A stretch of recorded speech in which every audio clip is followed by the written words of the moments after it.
What is up, guys? Welcome back to another altcoin watchlist video. Before we get started, I do just want to say a couple things. Well, we are going to go over BTC first because that is sort of like the base layer. That is, the thing to call back to. So we'll give a quick BTC analysis. But before that, I do just want to say I'm probably going to stop tweeting out these videos every single time that I put them out. I want to give myself a little bit of like a discrepancy between crypto YouTube and crypto Twitter, and I think the crypto Twitter algorithm hates me because I keep tweeting YouTube links. So I'm gonna stop tweeting those out. So if you do want to keep on top of these videos and make sure that you don't miss them, then make sure you're subscribed, like, comment, turn notifications on. Hit that bell, smash that like button. Right, all the crypto, YouTube influencer bullshit. Yeah, so there's that. And also, I am doing a $500 giveaway through Bybit. So to anyone who signs up, wait, listen, I need you guys to hear this out, right? Because a lot of you signed up to this Bybit giveaway, and by a lot of you, I mean like three or four of you are fell victim to this. You're not eligible. You registered an account, but you did not deposit at least $100 and take a trade. I specifically said if you want to be eligible for the giveaway, you have to register an account under my ref link. You have to deposit $100, and then you have to take at least one trade. So some of you made an account, but you didn't do the other steps, and in that case, you're not going to be eligible for the giveaway. So as it stands, there's a couple of people who are eligible. I am giving away $250 to two different people. Someone who's already been on my ref link prior to February, and someone who just signed up to the ref link in February. So if you guys want to be eligible for that giveaway, then you have a couple more days. And February ends as soon as March 1st hits. I'm going to be announcing the winners for that giveaway. So yeah, there's that. All right, but other than that, let's talk about BTC. And at the moment, 4-hour 200 MAs, high time frame, pivotal sort of level, key trend, whatever you want to call it. Right, lots of confluence in this region. But basically, this is the line in the sand for me. So there was recently just a Coinbase buyer who kind of like fat finger market sold and then caused like a $300 discount on Coinbase to like every other exchange, even Bybit derivatives, which is kind of wild to me. So maybe that person marked the bottom. The way that I see it, they did market sell into high time frame trend support. So maybe a nice little bottom indicator. However, I am more interested in a deviation and reclaim of this range. So I'm not actually going to use the 15-minute 200s, but maybe I will, right? But they're just a sort of portrayal. Just the idea, the concept behind them itself is more imperative than, am I going to use the 15-minute 200s to display that idea? But basically, I want to see a reclaim of this range that we were just in, and then that would be considered a deviation after having already tested our high time frame, trend support. So that's where I would be looking to take a position and take a swing long based on the idea that we have already locked in a bottom. So that means that I'm able to just kind of hide my stop loss below the recent low, right? So if that ends up being this low, then that's where I get to be the genius and say, you know what, in hindsight, I didn't bid the bottom, but that probably was the bottom, so I can hide my stop below it and then look to swing this and continue trading the trend that is quite clearly an uptrend, right? So and then prior to this, we did say, the sweep of the three highs, and then that's kind of bearish. And then maybe if we lose this local trend, then we're allowed to assume a bigger push into this region in the first place. And so far, so good. That is exactly what happened. So yeah, line in the sand. If we lose this region, then I would pretty much just anticipate we come down into this 21.5K zone. And at that point, we are threatening breaking down below a very, very high time frame key level and deviating back inside of a 5-month long range, right? So this is a range in itself. So if we do break back down inside this region, that would mean that we're deviating back inside of the 5-month long range. The same exact analysis that I gave on the way up is if you deviate back inside of this range, you're going to look for mid-range and range highs. Same thing here. If you break down below this range, which obviously, if you even wanted to test this region, you would have to lose the 4-hour 200s first. If you ever wanted to test the 4-hour 200s, you would have to break down below those 30-minute 200s first, right? So it's the whole snowball to snowman kind of effect. I'll link that video in the top right corner here or whatever. But yeah, that would be the major bearish arguments, and they start flooding in at this point. At the moment, the bearish arguments are no more prevalent to me than they were during this pullback, or actually during this little pullback as well, because both of those times are where we lost our local trends, and we broke down below a range here, and we lost the local trend, and we broke down below the range here, right? So same exact kind of context. The high time frame trend is still intact as far as I can see it. This is the analysis that I gave many days ago, and it's the analysis that I'm here to give you today too. So really, it's just an update. But yeah, that's about it. So now we have a good context of where BTC is at and what to look for on that. And then that is the sort of base layer to all the altcoins that we're going to go over, which I'm just going to go ahead and jump into a brand new list here. Everything from last week got, totally broken. High time frame trends broken, recently tested, and some of them broke. But yeah, here are the ones that are holding up the best, in my opinion. So first we have Link. Link's pretty simple, straightforward. We have 2-hour 200 MAs acting as the local trend portrayal, or really, I guess you should high time frame. And we have this high time frame demand zone, which was previously range highs, now being used as support. And we have a very, very, very high time frame mid range, right, at the exact same region. And of course, you can add on market structure. You can add on, I'm sure there's an Ichimoku cloud somewhere doing something bullish or being retested as support, right? Maybe there's a bull div somewhere. I don't know. But this is the system. This is the way that I see it. It's a pretty key region to hold, which also means that if we don't hold this region, yeah, we're probably coming back down into these range lows, right? So same exact idea, same validation for the expectation of upside means that we are invalid and we can start to expect further downside, right? So at this point, if we lose this region, I don't care if you hold these lows or these lows or these lows or these lows, we're probably coming from your stop. Or I'm sorry, we're probably coming for your stop anyways. All right, next up we have DYDX. Also pretty simple, straightforward. High time frame trend being retested, as well as a multi-month long range highs. So not mid range this time, range highs along with the 4-hour 200 MAs. Daily market structure is still intact, but it is technically broken. So I'll go ahead and delete this. I don't know why that's there. But it is technically broken. This is a lower high on the daily chart. If you zoom out, there's no way you can possibly flip this and make it bullish. But it's not necessarily bearish yet either. It is a break in your structure, but it is not a full shift in your structure. That's the way that I think about it. So you're still creating higher lows.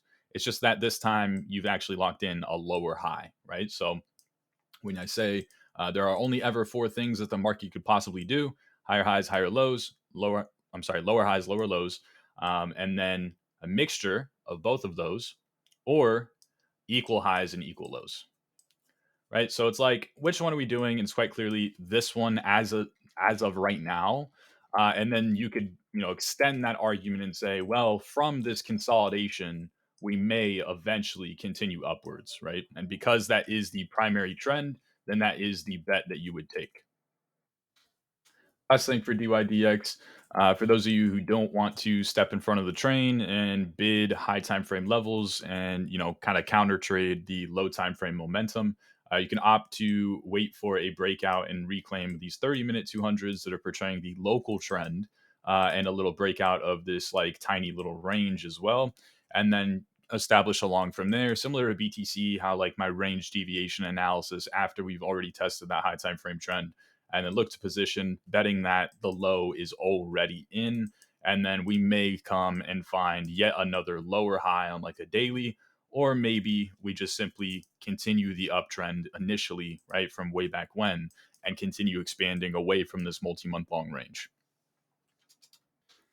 Next, we have optimism, which for optimism, I'm neglecting the 4-hour 200s. Don't pay attention to them. I'm mainly just focused on the 4-hour chart, so we'll hide those right now.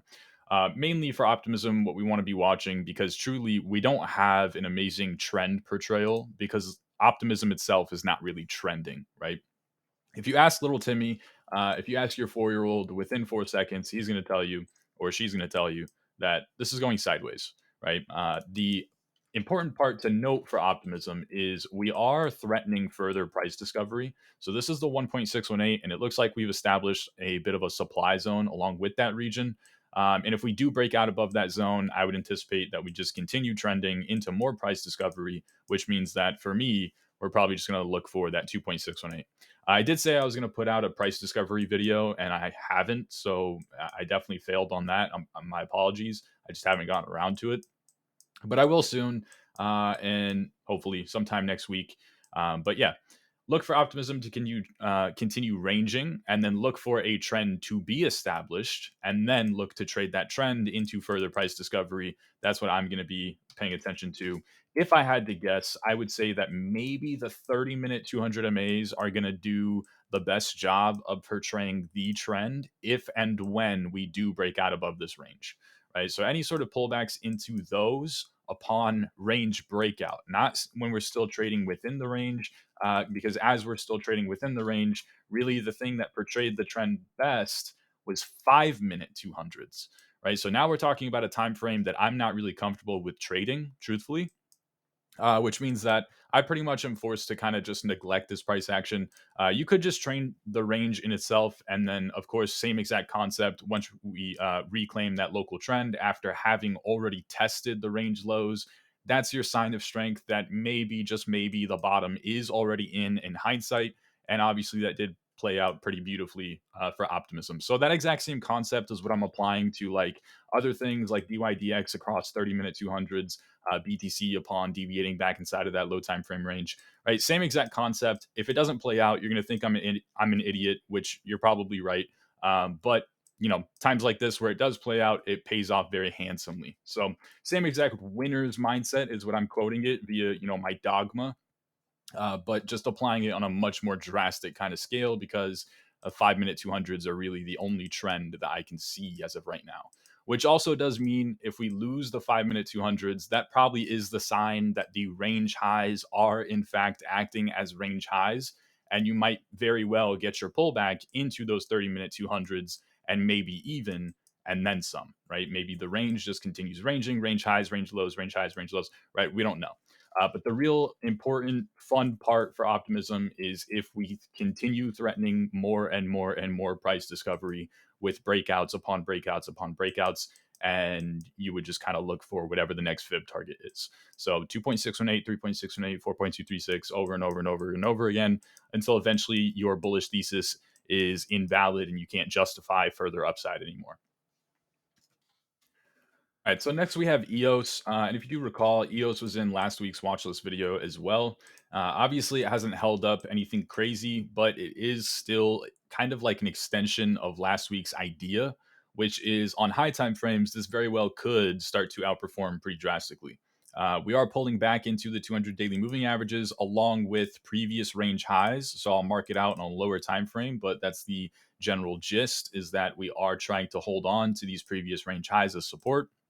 So that does mean we have confluence and reasonings for continued upside, right? Market structure is obviously higher highs and higher lows. So you would just anticipate continuation of that exact same trend, right? When you zoom in to something like a higher time frame, so this is that range that's drawn out. So if you kind of like get rid of this and look for a more actionable analysis, the only analysis that you're really able to give is that this is in fact a bullish retest of both your 4-hour 200 MAs and previous range highs. And then you can add on the less actionable but still noteworthy analysis of 200 daily moving averages, and then kind of play into all of the above, right? And something like market structure, you can use that as further validation as to an invalidation, right? So you're just probably going to account for that in your stop loss and then trade all of those confluence and arguments in one fluid setup, right?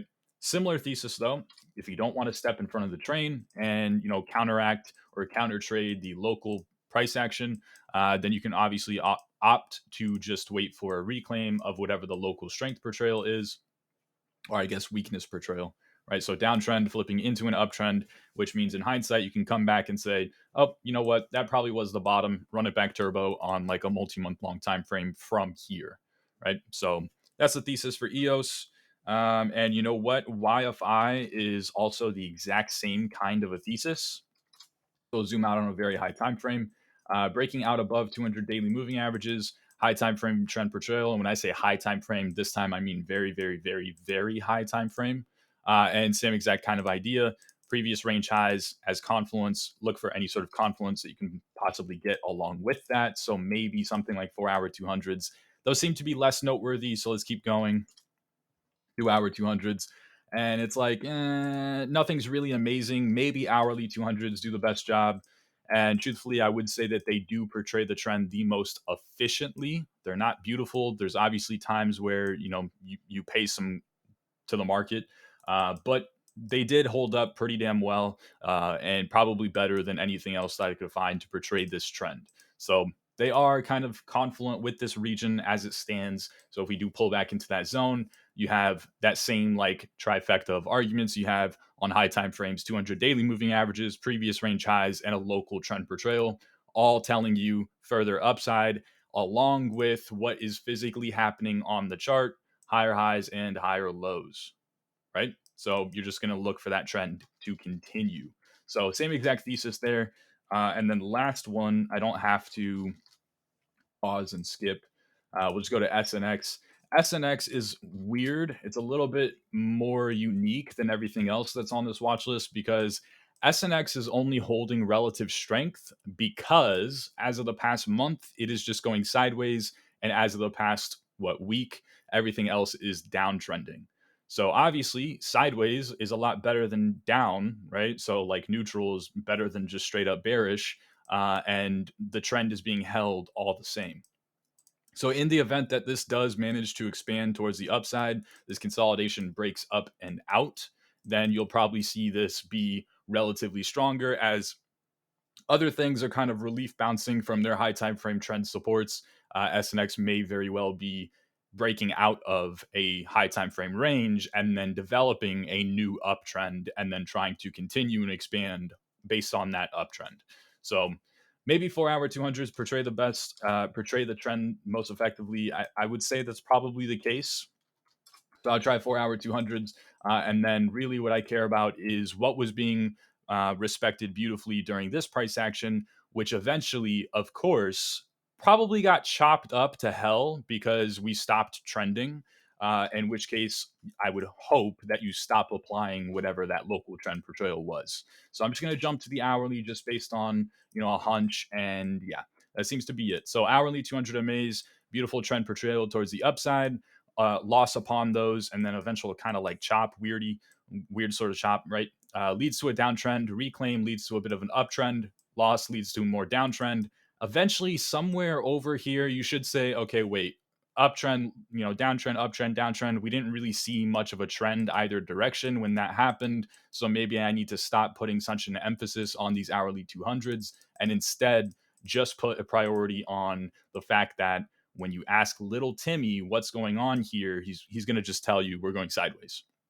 Right, so that's where the arbitrary sort of like range draws come in. You delete this high time frame zone, and you give yourself a more actionable and more local and more relevant like range low, right? And then you start to scale your assumptions and trade based off of that notion. Just kind of accounting for the higher time frame trend, but within a local range as a context to that.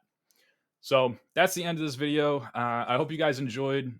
Again, I am doing a $500 Bybit giveaway. So if you do want to support me and you want to participate in that giveaway as well, do just sign up. You have to deposit $100 and you have to take one trade in order to be eligible for the giveaway. You are not eligible if you just register an account and then just leave it and it turns to dust. That doesn't really count.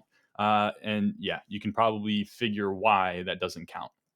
So I thank you guys again. I hope you have a great weekend. I hope you continue getting value from these videos. Much love and take it easy.